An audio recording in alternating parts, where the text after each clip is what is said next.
All right, and welcome to episode 532 of the Grit to Greatness Endurance podcast.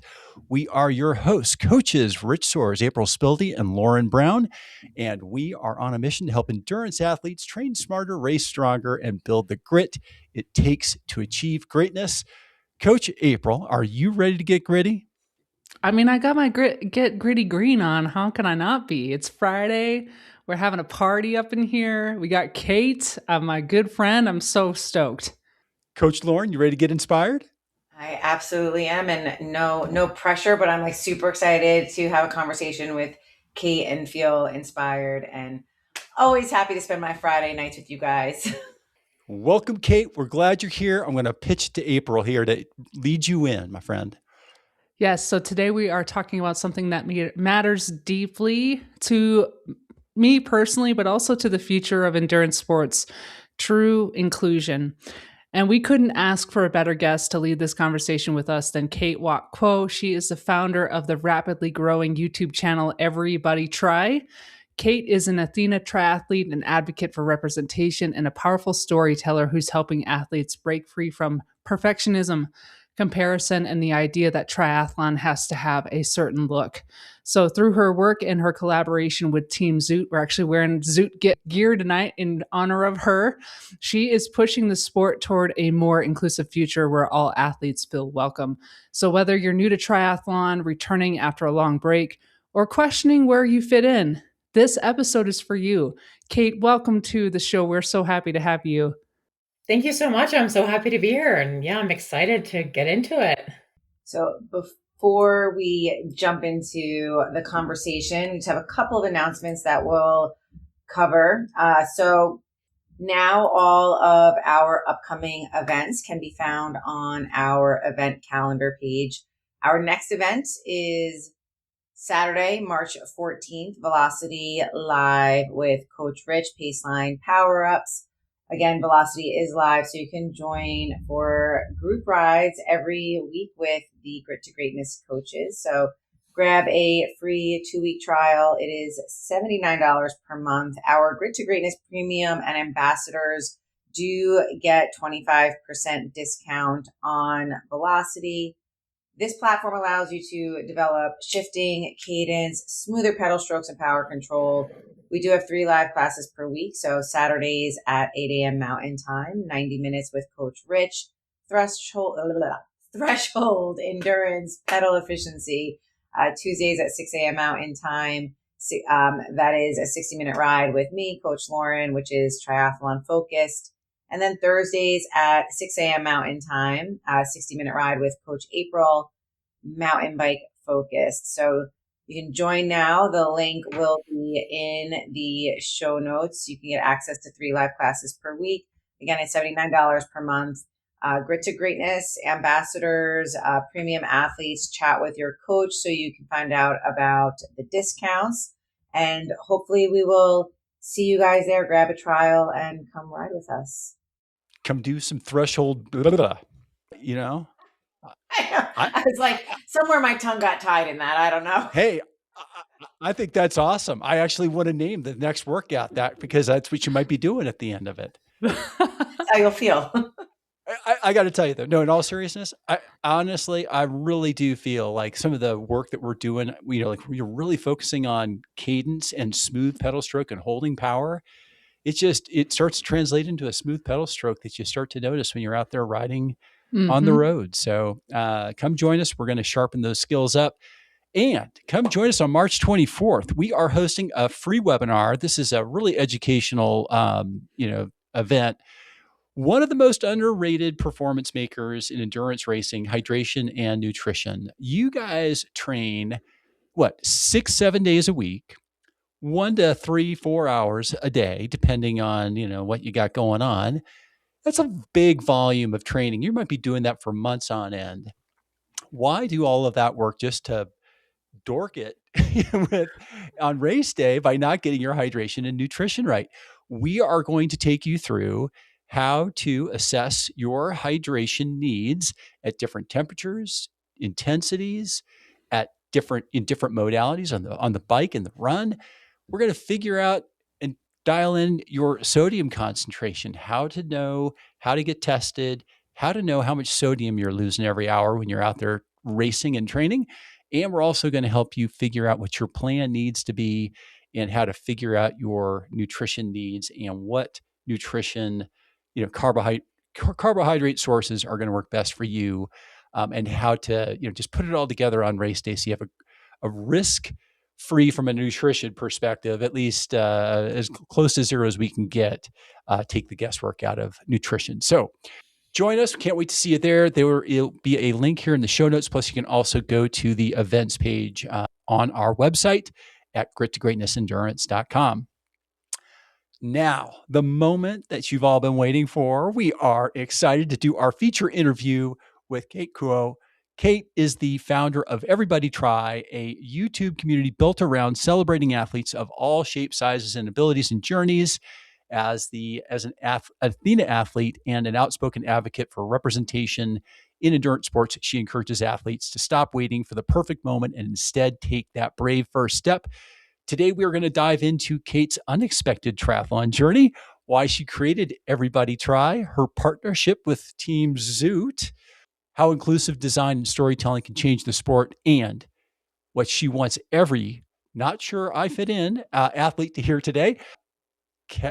Kate, welcome to the show. We're glad you're here. And I am going to turn it over to Coach April to, I don't know, Screw this get up to know with you a our little bit better. icebreaker. Yeah, let's go.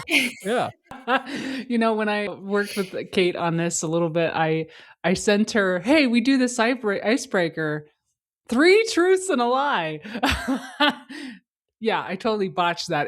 I know it's 2 truths now, but Kate came prepared. So we're going to play it as is. So Kate, we love to get to know our guests a little bit before we just dive right into the interview. We would love to hear from you. 3 truths and a lie, and myself, Rich, and Lauren are going to try to guess the lie. Well, it was hard to come up with this because not just because I had to add in an extra truth, but also because April and I are good friends, and I was worried that she would just know all of the things if I tried to sneak in a lie. So it was hard to come up with, but I've got them. So here goes. I, number 1, have 2 younger brothers. I have a love-hate relationship with riding my trainer. I drink decaf coffee in the morning, and I've never broken a bone. Whoa. What was the first one again? I have 2 younger brothers. Okay. Oh, man. You made this really hard, Kate. Well, there's a strategy for 3 truths and a lie. Did you say that you do drink decaf coffee only? In the morning. Yep. In the morning. Okay. I'm going to go with that you have 2 younger brothers. Is the lie? Is the lie. Okay. Rich is like, I don't know about that.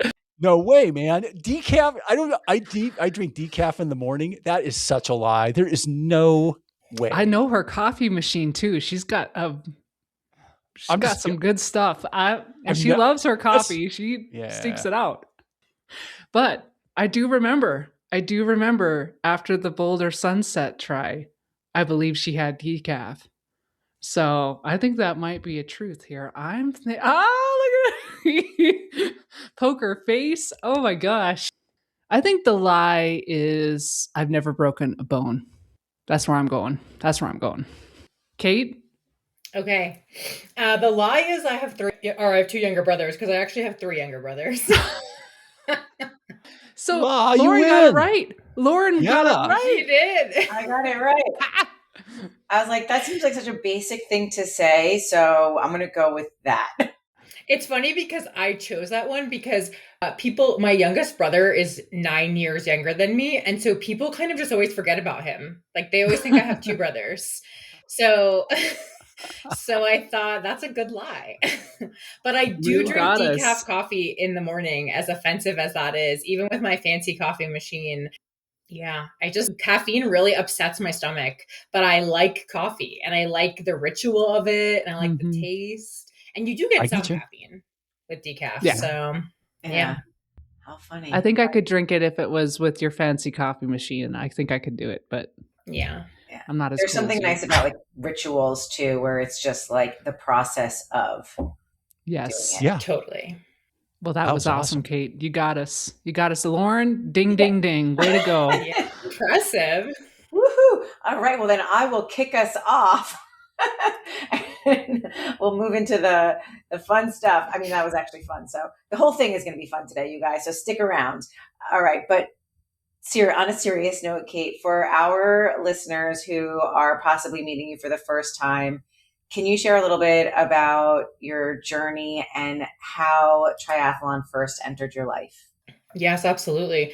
So growing up, So sorry. So sorry. Please I'm excited. ignore my button pressing. no, that's good. We can make mistakes on this podcast. I like that.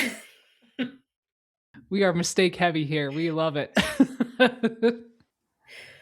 Um, so how I got into triathlon. My mom actually did triathlons when I was young, and growing up, there was a triathlon that the start line was probably 50 yards from our house, and my mom used to set up her transition area in our driveway, and not just my mom, but other people too. But she had her transition area on our porch, and we used to sit on our porch and watch her come back from the swim and then come back from the bike, and then we would walk down to the boardwalk and watch her do the end of the run.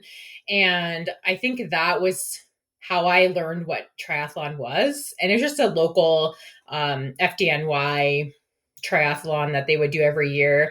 And yeah, I don't know if she ever did. I think it was a sprint distance triathlon. And she inspired me to want to do one day. And then I got a little older, and one of my brothers did a triathlon, and I went and spectated it. Him and my mom did one together. And I thought, I want to do this someday. And then when I graduated law school and I was studying for the bar, I thought, this is a great time to train for a triathlon while I'm studying for the bar. And actually, it was a great time because it held me accountable to something outside of just studying, and it gave me something else to look forward to. And it meant that I had some balance. And I think about that time a lot, actually, because when you're studying for the bar, they tell you as long as you do 80% of the course, you'll be okay. And the bar course. And I feel like there's kind of that mentality with training too sometimes, right? If you can have some balance, you can miss some sessions. You want to aim for doing about 80% of your training. I think, Training Peaks is set up that way, right? Like the workout turns green if you do 80% of it. So I think about that time a lot. But yeah, that was my first sprint distance triathlon, and I was kind of hooked after that. Very Love cool. that. So what does hooked mean? Like, did you did you do like 5 more that season, or, what was the traction like? Yeah, no, I feel like the traction was a lot slower than that. The first sprint distance triathlon I did was at the end of the season here in Colorado. So it was, I think, the end of September. I think it was the Harvest Moon triathlon. And so, yeah, it's at the end of September. And I just was like, oh, I want to do one of these next year. So I did one the following year.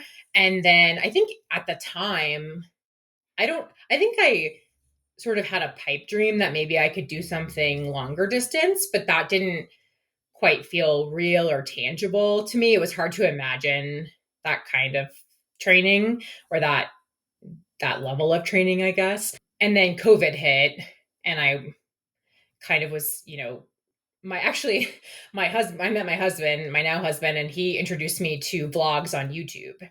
And I didn't really know that was a thing before I met him. I mean, I had used YouTube, but like in college, to listen to music that I wanted to listen to, or like watch music videos. I didn't really know the vlog side of YouTube. And he introduced me to that because he was really interested in watching van life YouTube and liveaboard sailing YouTube. And then I thought, well, there's got to be a triathlon YouTube on here. And sure enough, there was. And that was how I started getting more interested in longer distance triathlon. Oh, interesting. So here you are on your journey. Now you're becoming a consumer of triathlon content. At what point did you realize that you had content to share and a message to share of your own? Yeah, I think I was consuming a lot of YouTube vlogs and content, and I was seeking out triathlon content, and I was feeling really inspired by the content I was seeing, but I was mostly finding professional triathletes posting their journey on YouTube or really fast age groupers. And I feel like body positivity was a big thing at that time. And I just was surprised that there weren't more plus size triathletes or athletes, I guess, in general, sharing their journey on YouTube. And I don't know, I just kind of started to think, could I do that? Could I put myself out there in that way? And that felt really big and scary. I've never thought of myself as a creative person. So that seemed like a really foreign idea. I didn't have any experience really with filming or photography or editing or any of that. But I was really interested in consuming YouTube. And I thought, a lot of people who have become successful on YouTube just sort of figured it out. Like they're not they didn't go to school for this. They just sort of picked it up, and I feel like maybe I could pick it up too. And That's boy, you awesome. did. Yeah, did you? And I did. One of the things that, that's how I met you, Kate, was finding you on YouTube. And when we originally started this podcast, I reached out to you, and it was such an amazing moment for me too, because with my own struggles with body image, it was such a breath of fresh air to have someone advocating in this way. And the name of your YouTube channel, Everybody Try, immediately captured my attention. And I know, after talking with you and following your journey, there's other people that feel the same way. But I want to hear from you. What does Everybody Try mean to you? Yeah, I think that, when I started my channel, I really thought hard about what did I want to call it? Did I want to just put my name? Did I want to come up with a creative name? And how did I want to talk about the channel? And to me, I felt like bodies change, and that's normal. Through the course of a person's lifetime, bodies will change for various reasons. And I didn't want to be tied to, I didn't want to make it like plus size triathlete necessarily, or Athena triathlete, because I felt like I wanted the message to be more broad than that and not attached to my body size, if that makes sense. I wanted it to be more open to interpretation for myself and for other people as well, that, your body can change, and that's not the point of the channel, is not that bodies should never change or can never change, but just that no matter what size you are, you can start today. And, whether you want to change your body or you don't want to change your body, that there can be a place for you in triathlon. And so that name just kind of came to me one day, and I texted it to one of my friends, whose name is also Kate. And I said, what do you think about this? And she said, oh my gosh, I have chills. Like you have to do it. That's a great name. And so I went with that. And yeah, and I love that it can be versatile and it can be open to interpretation. Yeah, it appeals to everybody, honestly. And that's the thing about the message here that resonates, is that triathlon isn't just for the elites. It's not just for the top age groupers. It literally is anyone who wants to start on a growth journey, on a new adventure, on something they find fun. And it should be that. It should be accessible to everybody.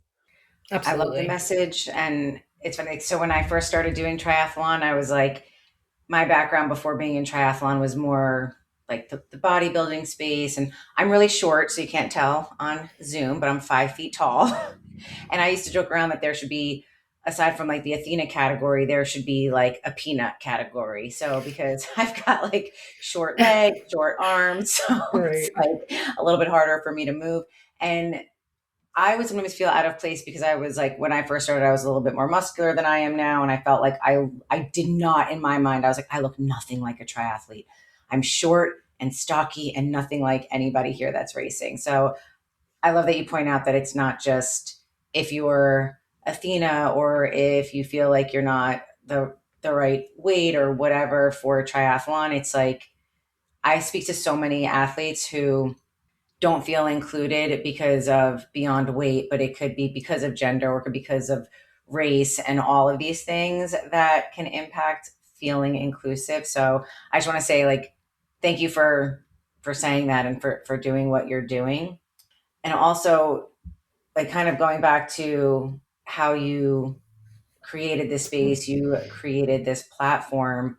What challenges did you experience that made you want to change the conversation?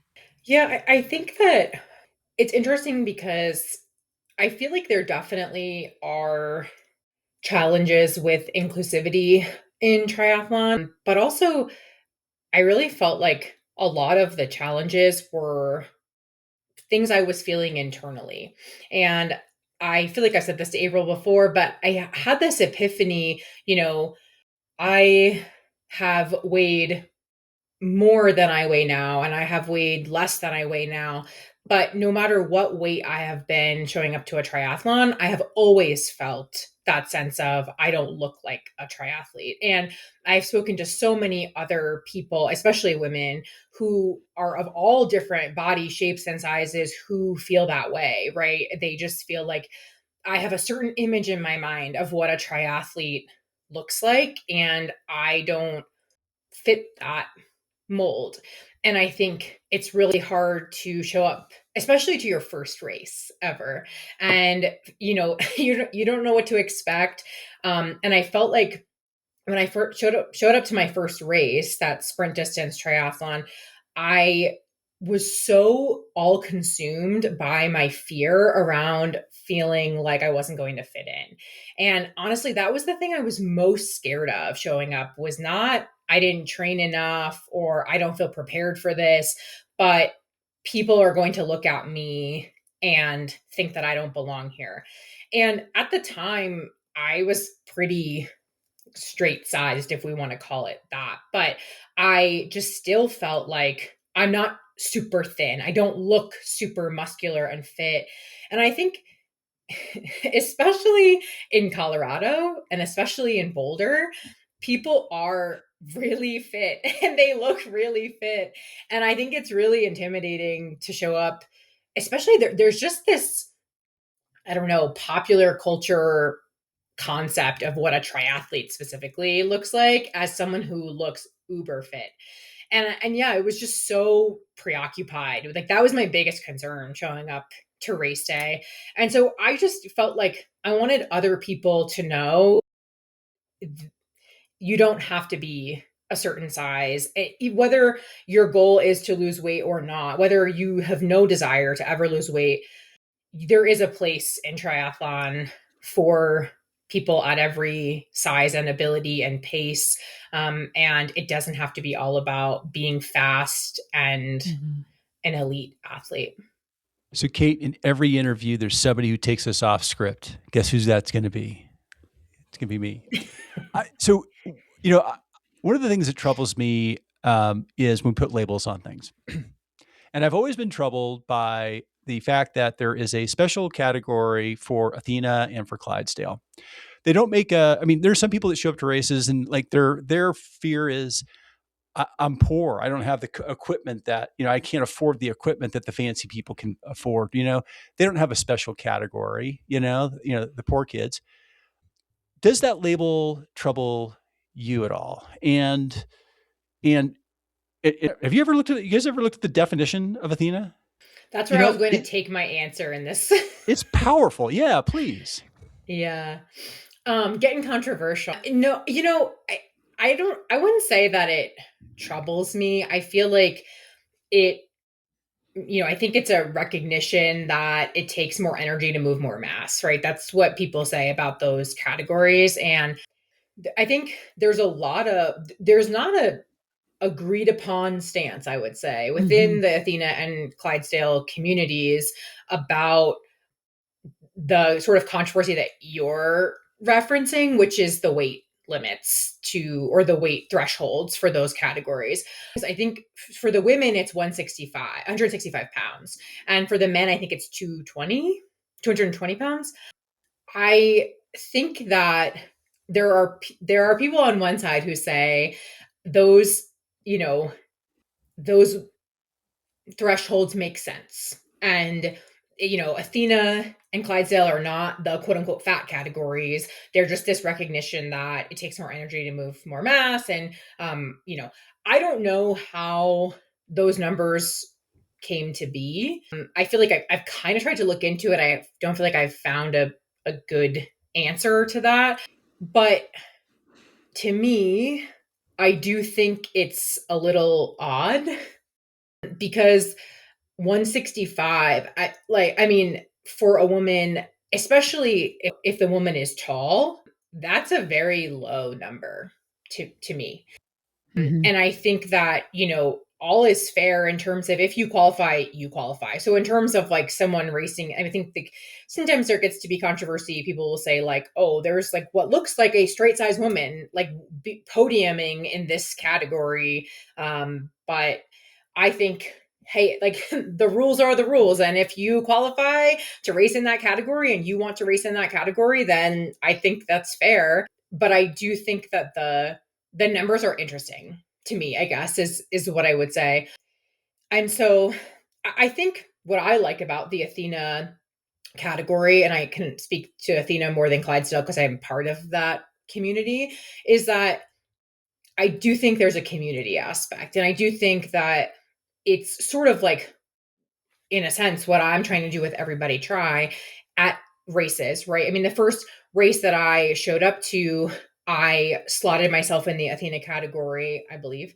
And, someone came up to me and made conversation and, there's a whole Athena community here. And we have this Facebook group and you should join. And, and I think that it does create a space for people who feel like maybe they don't belong in the greater triathlon community. Now we can connect with one another and have, similar concerns and similar stories or issues that face, Athena's different triathletes. So I think the community aspect is positive and is good, but I do find the threshold weights controversial, and I don't know if they're linked to BMI, but I would find that controversial if that were the case as well. So, yeah. So you mentioned community. What surprised you most about the community that's built around Everybody Try? Yeah, I think just how many people, mostly women, but men too, have reached out and said, I never thought this was possible for me. I thought I had to lose weight before I could do a triathlon, or I always wanted to do a marathon, but I thought it wasn't for me. I think when you're putting vlogs out into the world on YouTube, it sounds silly, but it's easy to forget that there are people on the other side of that consuming that. And I sometimes forget until someone reaches out and says like, you've inspired me so much, or, until I miss posting a week and people are reaching out like, I miss seeing you this week. Hope you're okay. And then I'm like, oh gosh, like people really enjoy watching these. And that is like, I'm still catching up to that mindset of remembering that people are enjoying watching this, and I guess they are getting something from it, and like it's helping them feel like maybe they could do this too. I don't know if y'all know this, but Kate is prepping for her first Ironman California. And I can definitely say I'm in the camp of watching and waiting every week to see how she's doing in her progress and cheering her on. And it's just been wonderful to see you blossom in this way, your own journey, and we get to be a part of that. I want to bring it back here to Team Zoot. One of the great things that you've done and accomplished in this community is creating more inclusive triathlon apparel. Can you talk through this and how this happened? Yeah, sure. So a couple of years ago, I was at my local pool in Denver and I met two women who were training for triathlon. I think I had a that triathlon life water bottle, and one of them recognized it and it's like, oh my gosh, you're a triathlete. I'm a triathlete too. And I love, their vlogs, and I like to follow along with that triathlon life. And we just started talking, and turns out they were on Team Zoot, and they we became friends. My friends Amy and Meg, who also have featured on the channel quite a bit, and who I train with a lot. And they were like, we're on this team, you should join. And I looked into it, and one of the only really requirements that Zoot has for being on their team is that you wear their kit racing. And at the time, I didn't fit into any of their kits. So they do have sizing up to an XXL, but the sizing is not regular. I don't know how to put that. The sizing is not usual, what you would normally see, right? So an XXL in regular clothing, street clothing, or workout clothing would normally fit me, or even an XL. But theirs is a little smaller than what you might normally see. And so I was like, unfortunately, I just couldn't wear one of their suits. And so I can't fit this really one major requirement to be on the team. And so my friend Amy, who is just like not someone to take no for an answer, and I love her for that, she reached out to the head of Zoot, I think. There's a couple people at Zoot, and said, I have this friend. We'd love for her to join the team. This is why she can't. And Zoot really had an incredible response. And they said, we actually have been wanting to work on this for years, but we really need someone to be what they call a fit model. So they had me send in my measurements, and then based off my measurements, they created and scaled what they call their Athena sizing. And so it's separate from their regular sizing, because they basically said, look, some people have been wearing Zoot for many, many, many years, and they know that in Zoot apparel, they are a size medium or a size large. And we don't want to mess with that. And we don't want to, throw people off in terms of what they know is their size.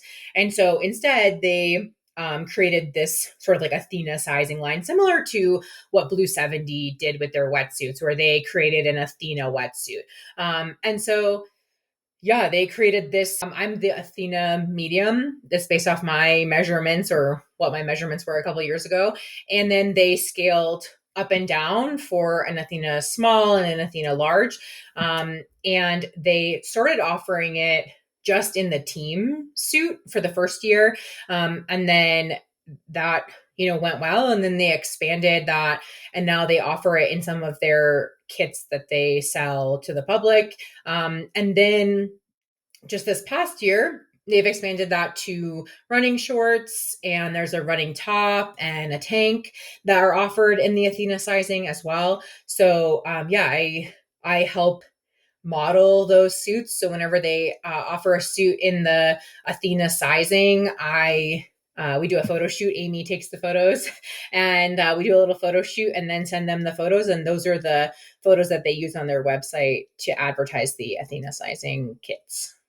What an amazing ripple effect that one conversation had to get this community to where it's at. And I mean, kudos to you. I hope that you take time to be maybe you don't want to take all the credit, but be like, I did this, you created this wave that happened. And looking back and looking at where we're at right now, it's like the community as a whole, triathlon, is doing some things well, right? With inclusivity. And again, I go back to, it's not just inclusivity with Athena and Clydesdale, it's inclusivity as a whole with the entire community.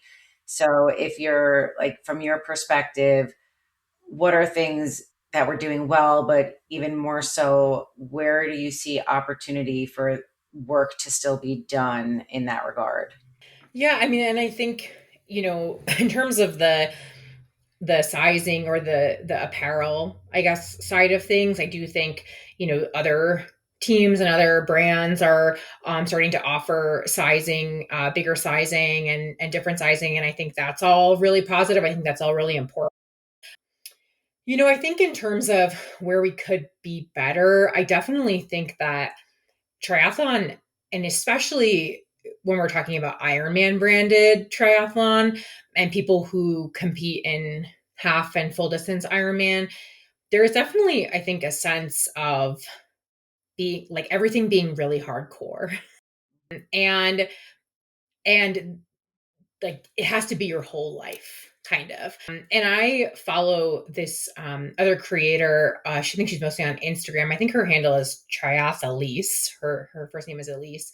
And she works a full-time corporate job, and she did a full distance Ironman last year, and she's training for adventure long distance race Swissman this year. And she talks a lot about, she travels a lot for work and she misses a lot of her training sessions. And she gets sometimes, I guess, hate comments, we'll call them, of people kind of like, you're not dedicated enough to your training. And her and I have talked about this in direct message, but also she has talked about it on her platform, just, that she is trying to show that you can be a triathlete without it being your whole life and without being an amateur who trains like a pro. And I think that that's one area where triathlon could do a better job. And I think it's just like more the community, right? Like no one in particular, but just as a sport, we could do a better job of being more open to people who just want to dabble or who love triathlon, but they have other commitments and they have families and they have jobs. And not everyone, I think it's great to be passionate about something. I think there's part of all of us or most of us who wishes that we could train like pros sometimes. I mean, I certainly like some day I love my day job, but some days I feel like, man, I just wish I could train for triathlon all the time and have that be my whole life. Right. But I think having that other perspective of like, it doesn't have to be so intense all the time. I think that we could do a better job opening up that aspect of the conversation too. Because I think pace kind of goes along with that, right? And how slow or fast people are. I think there are some people who are like, well, if you're not trying to podium, if you're not trying to get as fast as you possibly can be, what are you even doing in this sport? And it's like, some people just love swim, bike, run, and they want to do it. And it doesn't matter to them how fast or slow they're going. And that's okay. Like, I don't know why we wouldn't welcome that as part of the sport too. Amen. Yeah, that's awesome. All right. Well, listen, there are people who are listening to this podcast. They're sitting on the sideline, watching all this happen. They're waiting to know when they're ready. What would you tell those folks? I think that I would say you never really feel ready. And I think that's cliche, but it's true. I think it's especially true about triathlon. I think it's always going to feel kind of overwhelming. You're always going to feel like you could have trained more or you could be fitter. But I like to say, like, I think it's important to be a little bit delusional about what you can do and a little bit delusional about your goals. And who cares if you fail, right? I mean, I think for me, it's like I put myself out there a little bit more than most people, because if I fail, right, if I don't achieve, finishing this Ironman, for example, like other people are going to know about that. But I think that that's a price I'm willing to pay, because I think even that is an interesting story in and of itself. And I think that I am a perfectionist. I'd like to think of myself as a perfectionist in recovery, because I am trying to recover from being a perfectionist. But, of course, I don't want to fail, and I don't want to fail publicly, but I am trying to appreciate what failure teaches you and what it brings. And my coach always says, failure is not you didn't succeed. It's that it's when you stop trying. And so I really try to lean into that. And so I would say be a little bit delusional, go sign up, start training, and you could do it. I love that. Thank you, Kate. That's really good advice. Not to be delusional in everything, but you can be Delulu in triathlon. Lulu. let's Delulu not take it got too the far. Gen Z. Yeah. No, I love that. I think that is some incredible advice, especially when we can make every excuse not to do it, not to start because we're not here. We don't have this. We don't know this. We don't have this friend.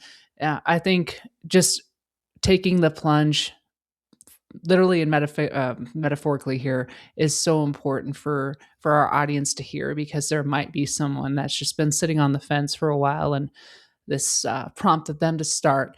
And I think that is the true beauty of triathlon, is that it's not about getting it right out the gate. It's about learning and growing and becoming better. And better doesn't mean faster. Better means here, right, in your heart, and what the experience is for you. So Kate, you shared such a beautiful message today, and I really appreciate it. And I can't wait to jump in with you on this next segment, because we're going to do a total 180. So I thought of you today. I usually write these segments and I have a lot of fun with them. And I was like, you know what? I think Kate's going to enjoy this. I hope anyway. But we are, it is now time for our favorite part of the show, our totally unserious, highly scientific segment that's inspired by NPR's Not My Job. But this time we're going with Kate's version. So you founded Everybody Try. We decided to put a slightly emotional twist on things. Tonight's game is called Everybody Cry. Oh gosh. That's right. That's right. Triathletes are tough, but we all have those moments when something unexpectedly hits us right in the feels. Kate, we're going to run through a few categories, and we're going to all share in this emotional journey, okay? It's not just you, so we got backup. But okay, I'm an gonna empathetic ask crier, you. just to let you know. So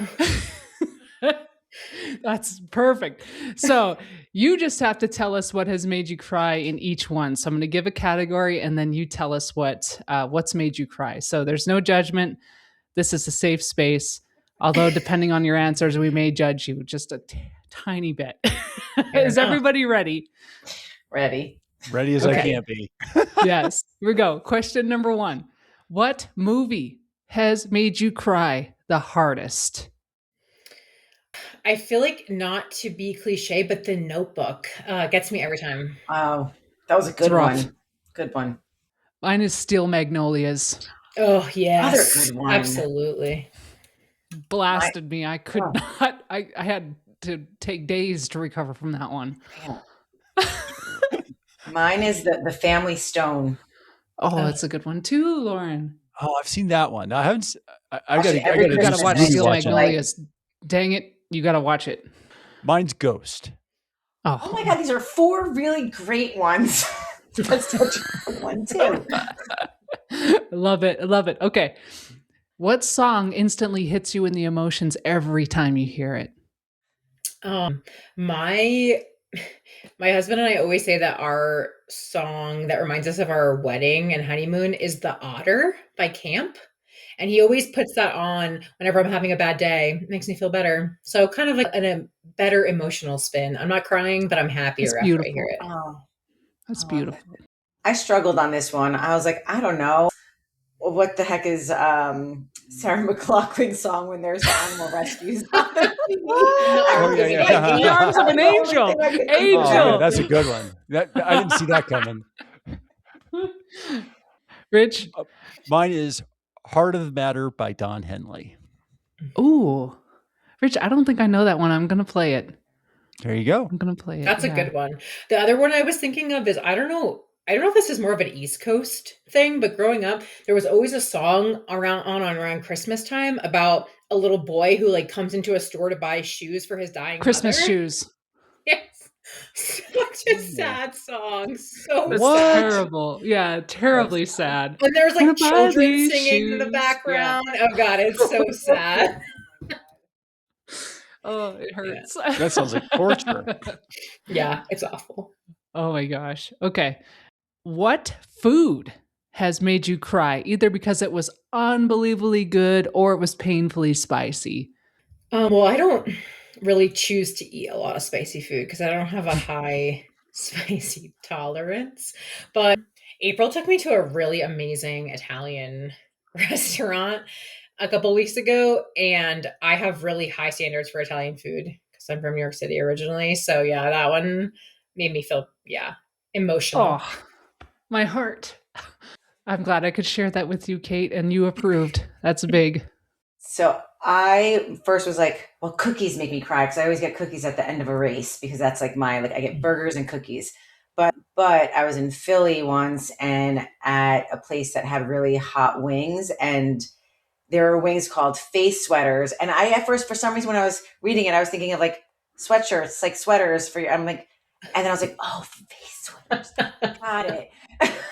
I was like, and I mean, that was like brutal, and like water just makes it worse. Just makes it worse. So yeah, face sweaters, wings. I don't remember the place in Philly, but brutal. Probably the hottest thing I've ever eaten in my entire life. I mean, that sounds torturous, Lauren. It was. It was like a fire in your mouth, and because it was like ghost pepper On your sauce. face too. Yeah, Oof. like, and I literally, you're like, all of a sudden, it just feels like heat just coming out of you. Oh, So, Oh yeah. no. All right.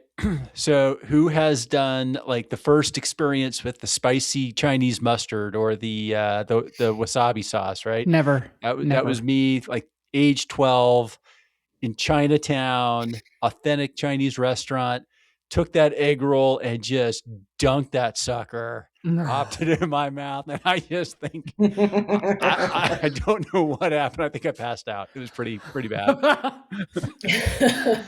Okay, that reminded me of a story real quick. So this made me cry, but it wasn't because it was hot. Okay, so we used to go to restaurants called Country Kitchen when I was a kid and ordered pancakes. And this is how gullible I am.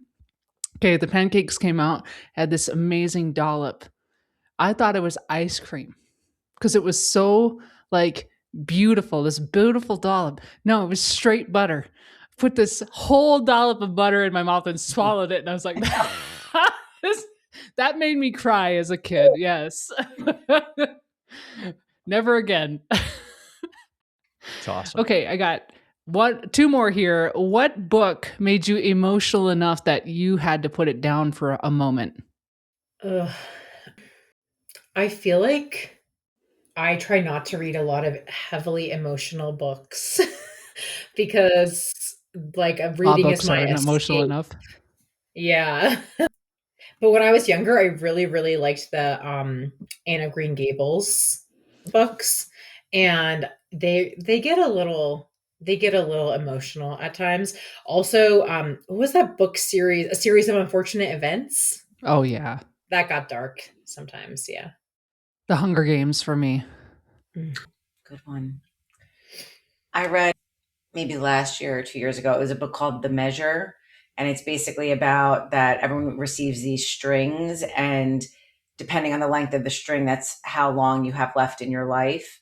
And it's pretty wild if you read it, because there's things about it where it's not like today, but it's a good read. But at the end of it, there's like some people who choose not to look at their strings, and it all obviously comes full circle. I'm not going to give away what happens in the book, but I was like, that was a book that I literally was just crying at the end and was like, holy crap, I have not like literally cried reading a book, but I got really emotional because it's basically, the idea is like, it's not the length of your life, it's how well you live it and the people who impact along the way. And it was, it hit me.